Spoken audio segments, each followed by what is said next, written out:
Hello मित्रों, इस YouTube channel में आपका बहुत बहुत स्वागत है। यूपी टेट परीक्षा 2026 सीडीपी के महत्वपूर्ण बिंदु। पहला प्रश्न है, समावेशी कक्षा के लिए कौन से मुख्य परिवर्तन होने चाहिए। तो इसमें लचीला पाठ्यक्रम, शिक्षक प्रशिक्षण, पर्यावरण में परिवर्तन, अलग कक्षा की व्यवस्था। तो जैसा कि हम जानते हैं कि समावेशी कक्षा में सभी तरह के छात्रों को, चाहे वो किसी भी मानसिक स्थिति में हों, चाहे वो होशियार हों, चाहे वो पढ़ाई में कमज़ोर हों, उनको एक साथ ही हम पढ़ाते हैं। तो लचीला पाठ्यक्रम होता है, जैसा बच्चा होता है उसी के अनुसार हम पाठ्यक्रम को व्यवस्थित करते हैं। शिक्षक प्रशिक्षण भी दिया जाता है और पर्यावरण में परिवर्तन भी किया जाता है। क्लासरूम में किस तरह से वातावरण बनाना है, ये भी परिवर्तन होता है, लेकिन हमें बच्चों की कक्षाओं को अलग करने की ज़रूरत नहीं पड़ती। तो इसमें सही उत्तर होगा जे, के और एल। सभी तरह के छात्र एक ही कक्षा में अध्ययन करते हैं। आवश्यकता अनुसार पाठ्यक्रम को प्रयुक्त किया जाता है तथा कक्षा वातावरण में परिवर्तन करते हुए शिक्षण कार्य किया जाता है। तो सही उत्तर होगा सी। किसने कहा सृजनात्मकता मुख्यतः नवीन रचना या उत्पादन में होती है। तो कोल एवं Bruce, James Drever, Crow and Crow, professor Ross. सही उत्तर होगा इसका James Drever. Creativity is essentially found in new construction और प्रोडक्शन, जेम्स डोवर का ये कथन है। वंचित बालकों की शिक्षा व्यवस्था में कौन सा उपाय सही नहीं है। 6 से 14 वर्ष तक की अनिवार्य शिक्षा, प्रेरणादायक विद्यालय की स्थापना, विद्यालय का प्रभावी वातावरण, ये सभी सही हैं। हीन भावना की उपस्थिति, ये सही नहीं है। तो प्रेजेंस ऑफ इन्फीरियरिटी कम्प्लेक्स, ये गलत है, डी ऑप्शन। सामाजिक विकास का बोबोडॉल प्रयोग संबंध है। Skinner, Kohlberg, Vygotsky, Bandura. तो Bobo doll experiment of social development is related to Bandura, Bandura से संबंधित है ये। वस्तु स्थायित्व की संकल्पना संवेदी प्रेरक अवस्था की पहचान होती है। वायुगस्की के अनुसार अधिगम एक सामाजिक गतिविधि है, यानी सोशल इंटरेक्शन है। मौखिक संवाद जो बच्चे अपने आप से करते हैं व्यक्तिगत वार्ता कहलाता है। वायुगस्की ने विकास के भाषाई, सांस्कृतिक एवं सामाजिक विकास की बात कही है। जैविक विकास की इन्होंने बात नहीं कही है। अपने आप से बातें करना, अहम केंद्रित भाषा, जीन प्याजे से संबंधित है।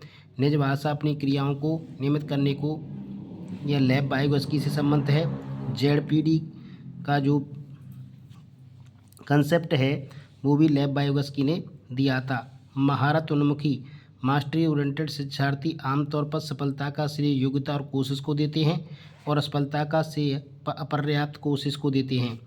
तो समीप दूराभिमुख सिद्धांत, प्रॉक्सी मॉडिस्टल थ्योरी। प्रॉक्सी का अर्थ है समीप या पास और डिस्टल का अर्थ है जन्म पूर्व। 5 महीने से लेकर जन्म तक भ्रूण के शरीर का विकास अंदर से बाहर की होने की प्रक्रिया को समीप दूराभिमुख विकास कहते हैं। इस नियम के अनुसार पहले पेट या छाती के क्षेत्र में विकास होता है और अंत में उंगलियों में। मोतियों को धागों में पिरोने से पहले ही बच्चे गेंद को पकड़ने की क्षमता विकसित कर लेते हैं। यह कथन समीप दूराभिमुख सिद्धांत का प्रतिनिधित्व करता है। कोहलर ने यह सिद्ध करना चाहता था कि सीखना एक संज्ञानात्मक संकार्य है। प्रत्येक बच्चा संगीत नहीं सीख सकता। यह कथन किससे संबंधित है। यह व्यक्तिगत भिन्नता के सिद्धांत से संबंधित कथन है। ब्लूप्रिंट निम्न में से किसका महत्वपूर्ण घटक है। तो ब्लूप्रिंट परीक्षण निर्माण का घटक है। विकास की पूर्व सक्रियात्मक अवस्था निम्न में से किसने दी। तो विकास की पूर्व सक्रियात्मक अवस्था, जैसा कि हमें मालूम है, प्याजी ने 4 भागों में विकास की अवस्थाओं को बांटा है। तो ये विकास जीन प्याजी ने दी थी। MPPI परीक्षण का उपयोग किसके मापन में किया जाता है। तो ये व्यक्तित्व के मापन में किया जाता है। संज्ञानवाद कॉग्निटिव समर्थक ब्रूनर, जॉन मिलर। मुख्य विचार इनमें से मानसिक क्रिया का अध्ययन किया। सोचना, समझना, अंडरस्टैंडिंग, याद करना, मेमोराइजिंग, यह दिमाग को कंप्यूटर की तरह मानता है। रचनावादी या निर्मितवाद सिद्धांत कंस्ट्रक्टिविज्म, बच्चे सक्रिय रहकर अपने ज्ञान का निर्माण स्वयं करते हैं। समर्थक हैं वायुगस्की।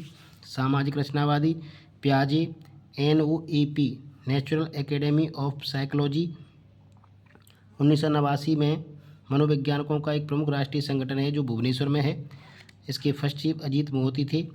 IPA Indian psychological association 1924। 1947 में मनोविज्ञान की प्रयोगशाला इलाहाबाद में खोली गई।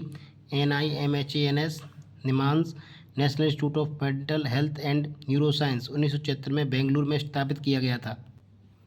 बच्चों के विकास के व्यक्तिगत अंतरों को किस पर आरोपित किया जा सकता है, केवल आनुवंशिकता पर, केवल पर्यावरण पर, न आनुवंशिकता पर न पर्यावरण पर, आनुवंशिकता और पर्यावरण की पारस्परिकता पर।